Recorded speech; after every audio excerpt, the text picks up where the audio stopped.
Bueno, volvemos. Estamos acá de vuelta después de la fatídica el lanzamiento de tandas. Bueno, fue un error.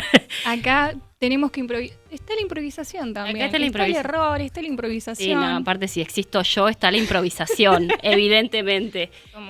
Somos dos. Bueno, pero podemos seguir entonces con los temas. Y lo que nosotros veníamos hablando, el tema de la inundación. También lo que queremos hacer es construir memoria. Tenemos ganas de charlar, de debatir, y para eso nosotros tenemos una invitada. En realidad hicimos una videollamada con una dirigente de una representante de La Poderosa.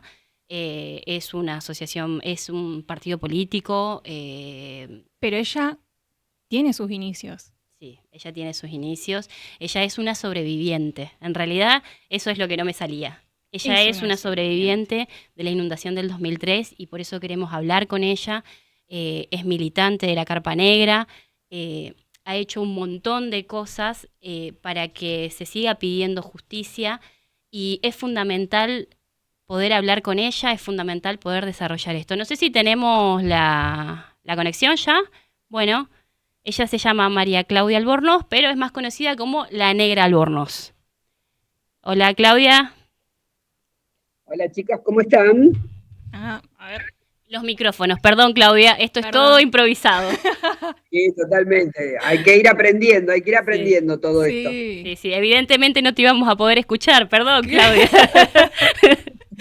Hola, Claudia, un gusto, soy Rosario, no tuvimos el placer de hablar anteriormente. Nuestra intermediaria fue Flor. La verdad que emocionado por esta entrevista. La verdad que acá queremos construir memoria y construir memoria implica también el relato. Y tu relato nos parece muy interesante para abordarlo hoy. Interesante, emocionante. La verdad que queremos conocer tu historia, los inicios, cómo arrancó, cómo te sentís hoy previo a un día tan emotivo para vos. Hola, Rosario, ¿me escuchás? ¿Me escuchan? Sí, te escuchamos muy bien. Perfecto, bueno, ¿cómo están? La saludo, buenos días.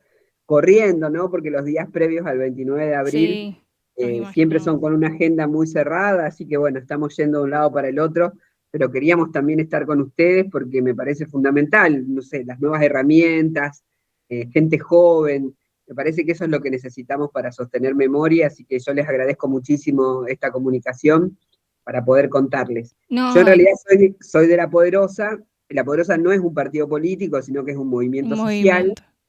Un movimiento yo social siempre también... cometiendo errores ahí en el medio, ustedes acostúmbrense, perdón, Claudia. No, está muy bien, porque ahí vamos aprendiendo entre todas y entre todos. Bueno, La Poderosa es un movimiento latinoamericano, o sea, estamos en toda Latinoamérica con asambleas. Yo estoy acá en mi barrio Chalet, donde me inundé en ese 2003, es mi casa materna-paterna, porque acá vivían mis papás y mi mamá, y ahora vivo con mi hijo que tiene 28 años, y que en el momento de la inundación tenía 5 y yo tenía 38. Pasaron 23 años, yo ya estoy más viejita, pero seguimos sosteniendo este camino que es difícil, es duro, pero que es necesario, decimos nosotras, porque en realidad esta ciudad está rodeada de ríos, las ciudades cercanas están rodeadas de ríos, entonces tenemos que aprender a convivir con el riesgo y también tenemos que saber y respondernos muchas cosas que pasan cuando llueve, ¿no? Y que nos pasan cuando estamos cerca de un río como el Salado o como otro río que es hacia el este, como es el Paraná. Así que, bueno, vamos aprendiendo y ese 29 de abril fue muy duro.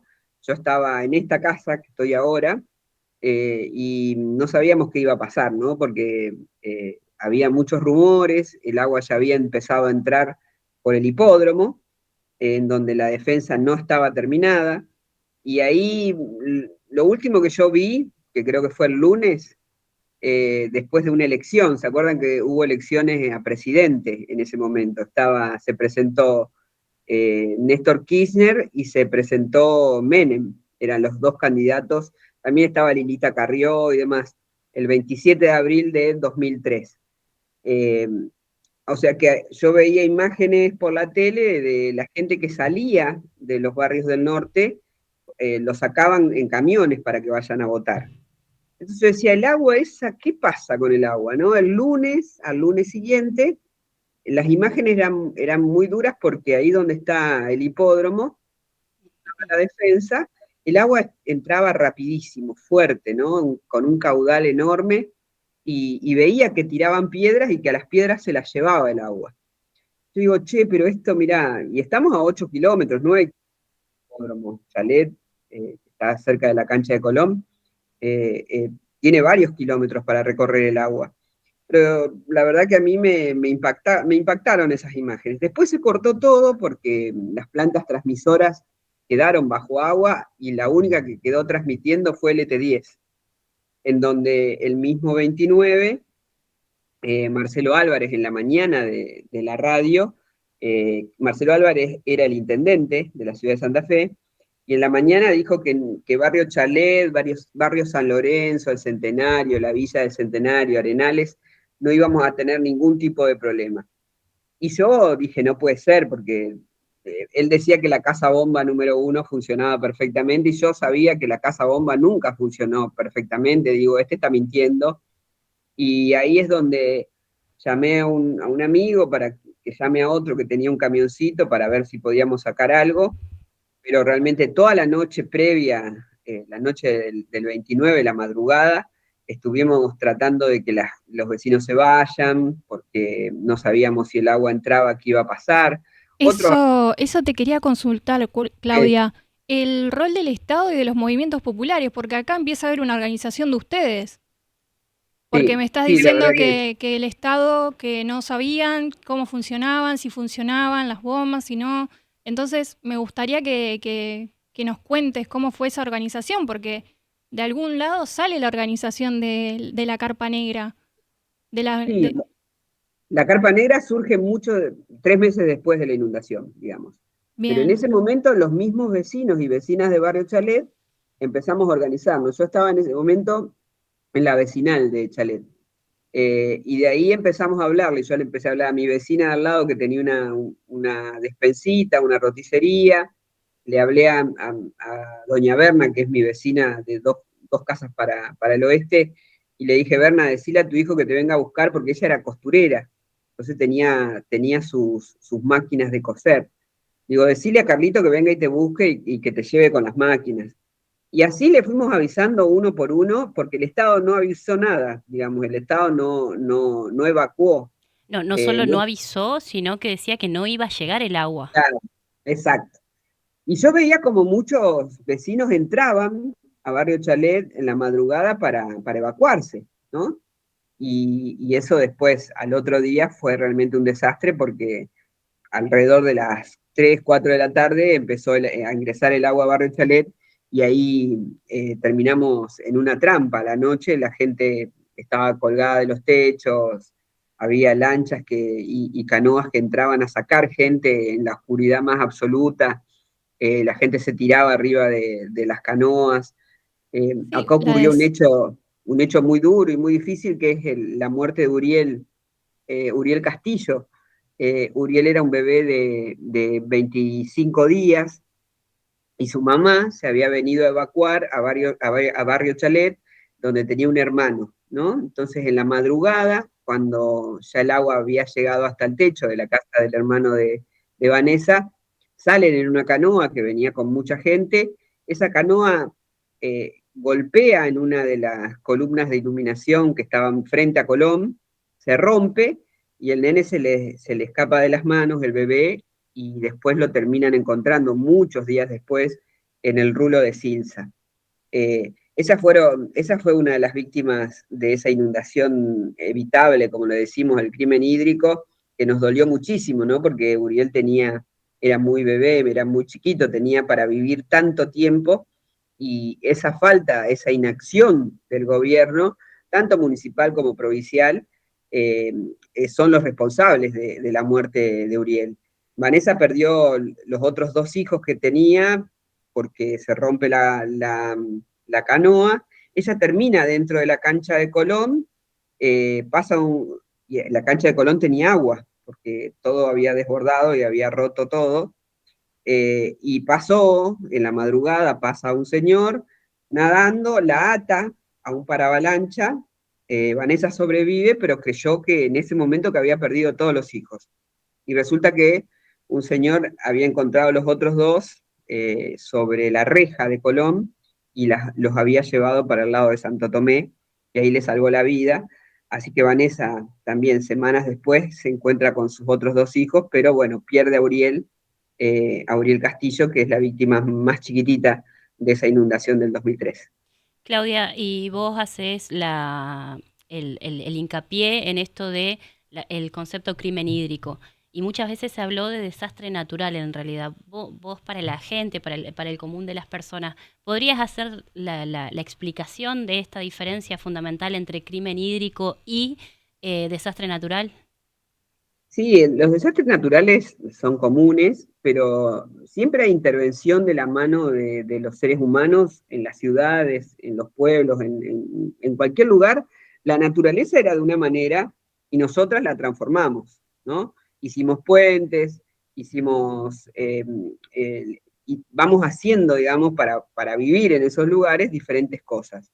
No es un crimen natural, no es un crimen de la naturaleza, porque en realidad faltaba un tramo de una defensa, ¿no? Uno hace una defensa para cuidarse del río, y el río, como no tenía, que es la circunvalación oeste, ¿no? La circunvalación oeste que se genera y que se inaugura en 1997, constaba de 3 tramos, y habían hecho 2 y la habían inaugurado como terminada, ¿no?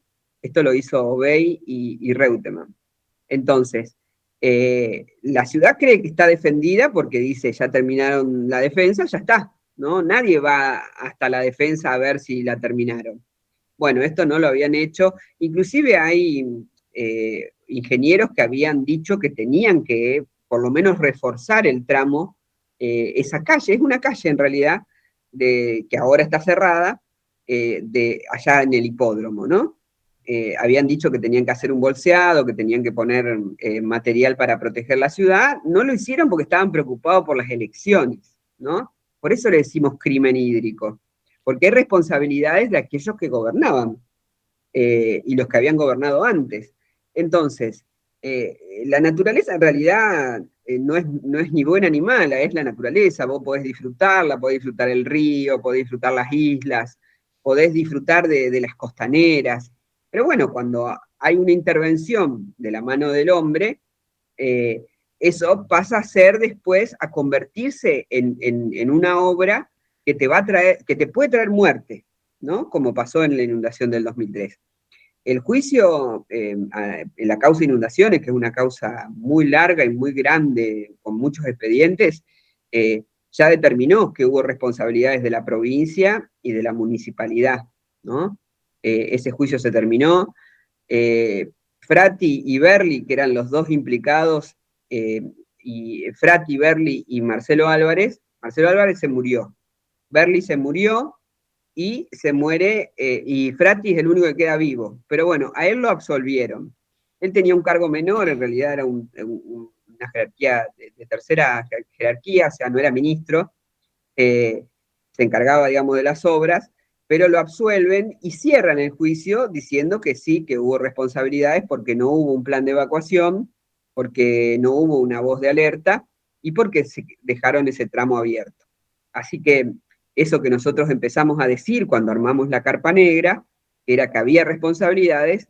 Obviamente las vecinas y los vecinos teníamos razón en esto, pero la justicia tardó muchísimo en darnos la razón, y esperaron que todos se mueran, ¿no? Como también Carlos Alberto Reutemann, que nunca lo incluyeron dentro de la causa inundaciones. Incluso el intendente Marcelo Álvarez estuvo 15 años dentro y como imputado, pero jamás, digamos, hubo una condena. No, Estuvo no, no, dentro no. de la causa, pero nunca hubo una condena.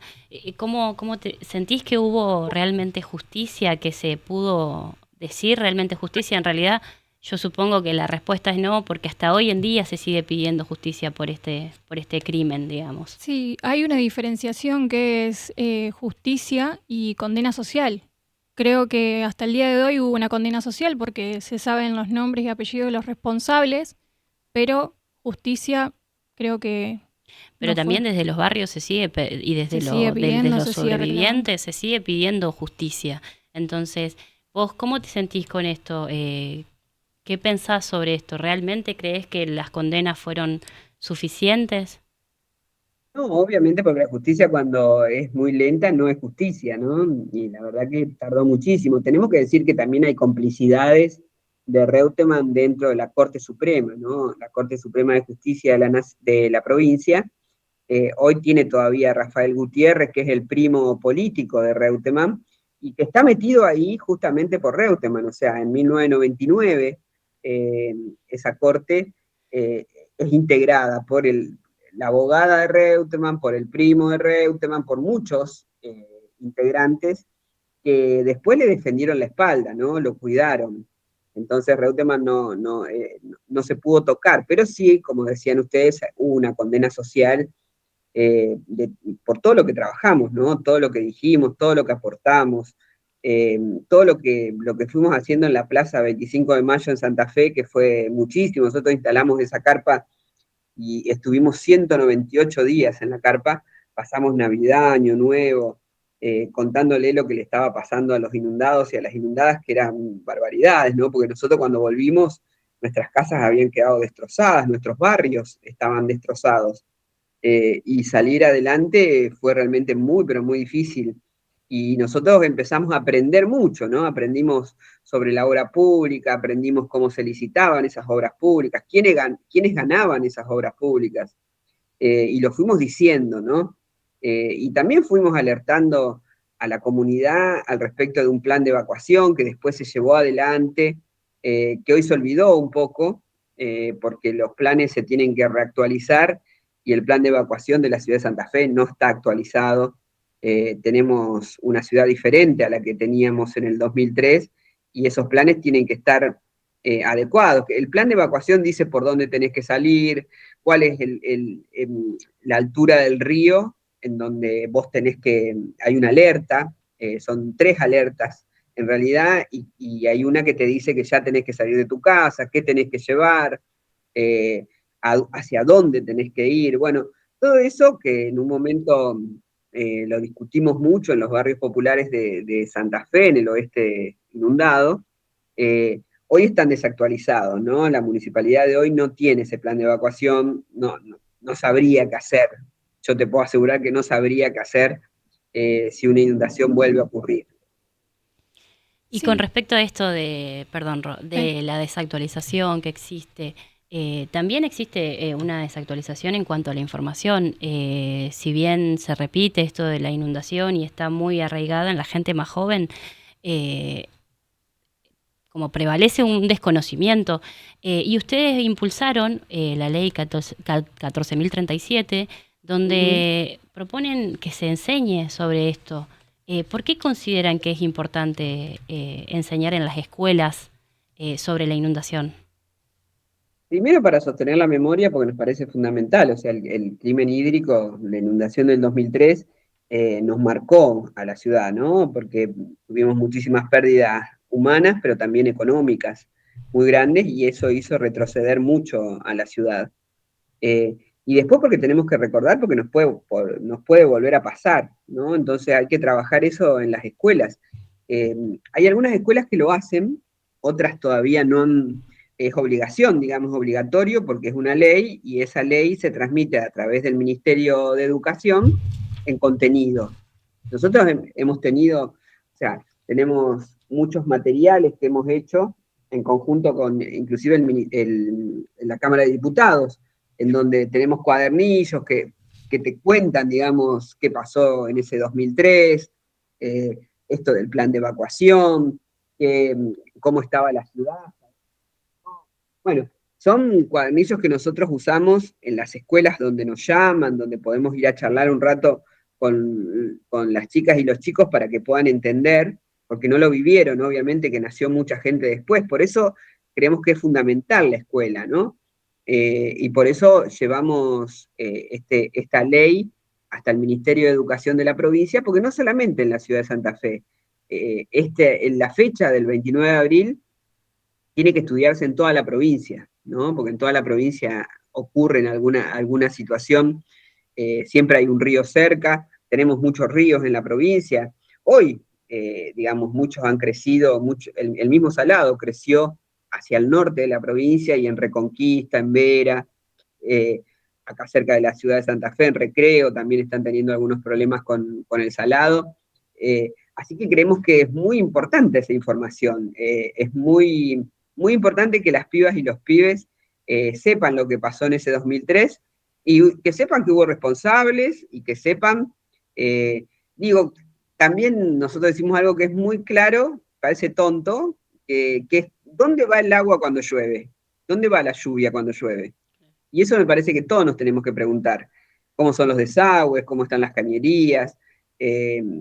¿Cómo están las defensas? Me parece que todo el mundo se tiene que preguntar, no solamente en la ciudad de Santa Fe, en Recreo, en Santo Tomé, porque tenemos el río muy cerca, y muchas veces los planes maestros de desagüe quedaron desactualizados también, o sea, ¿cómo van los caños por abajo de la ciudad? ¿Cómo desagota una ciudad? Por eso tenemos tantos problemas en la ciudad de Santa Fe.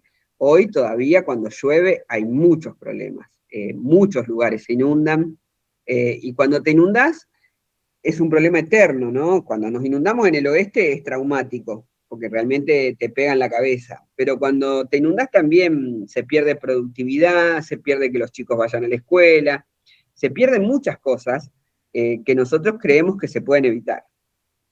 Y si, para terminar, para no molestarte más, Claudia, y agradecemos, ha sido muy claro todo lo que nos has contado, la información que nos has dado, y mejor que vos, mejor que los sobrevivientes para contar la historia, me parece que no hay.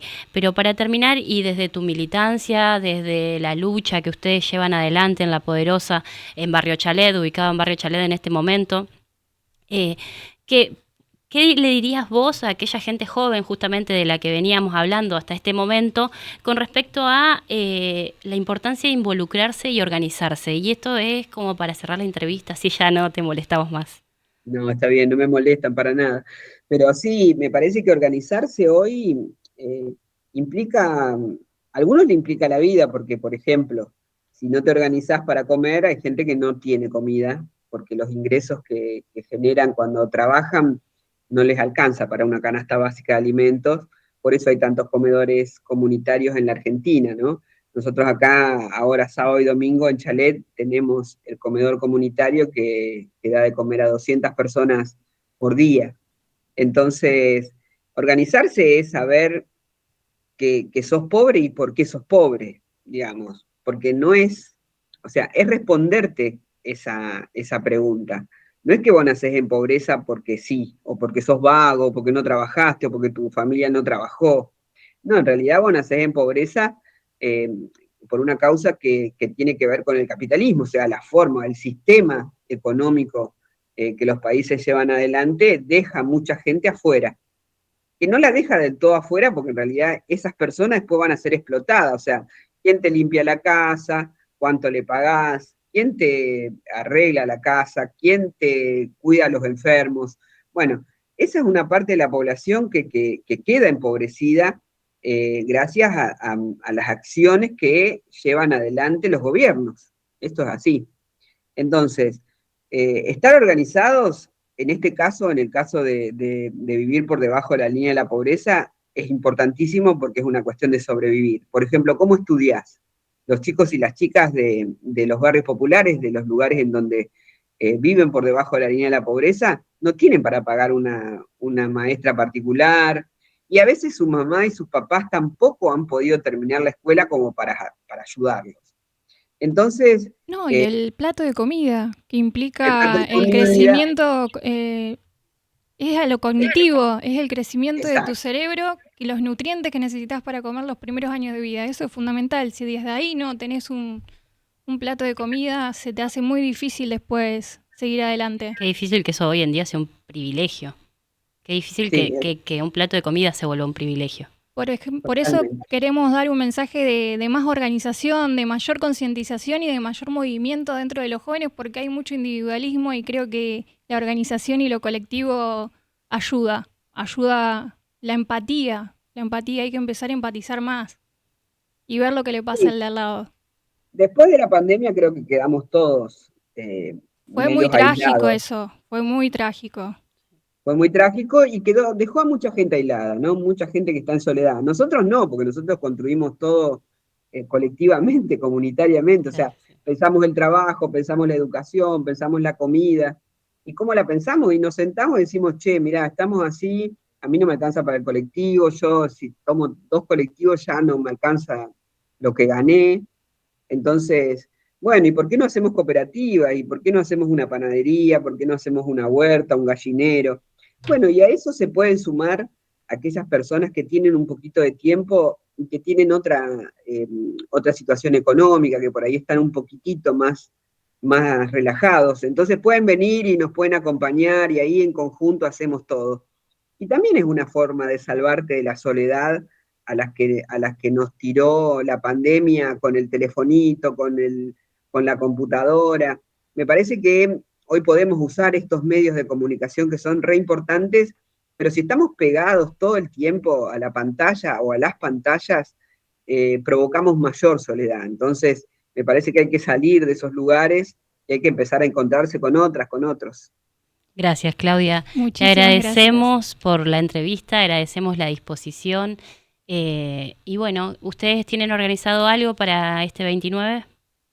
Sí, el 29 a las 18 horas vamos a estar ahí en la Plaza 25 de Mayo, como hacemos el acto todos los años, pero también los que quieran marchar pueden ir a la Plaza del Soldado y ahí van a ir las organizaciones, agrupaciones, también muchos jóvenes, porque hay jóvenes que están participando, van a ir marchando hasta la plaza, ahí vamos a leer el documento, los muertos, va a haber un poco de música y obviamente vamos a seguir levantando las banderas de memoria, verdad y justicia por esta inundación para que no vuelva a pasar y también actualizamos cómo estamos en los barrios, hay un poco de asamblea, cosa de entender un poco cómo está la ciudad de Santa Fe. Bueno, Bien, gracias, buenísimo. Claudia. Te Gracias por... agradecemos. Perdón las equivocaciones y gracias. No, Muchas muchísimas gracias. gracias. Gracias, Un un abrazo gusto. enorme. Gracias. Gracias. Igualmente.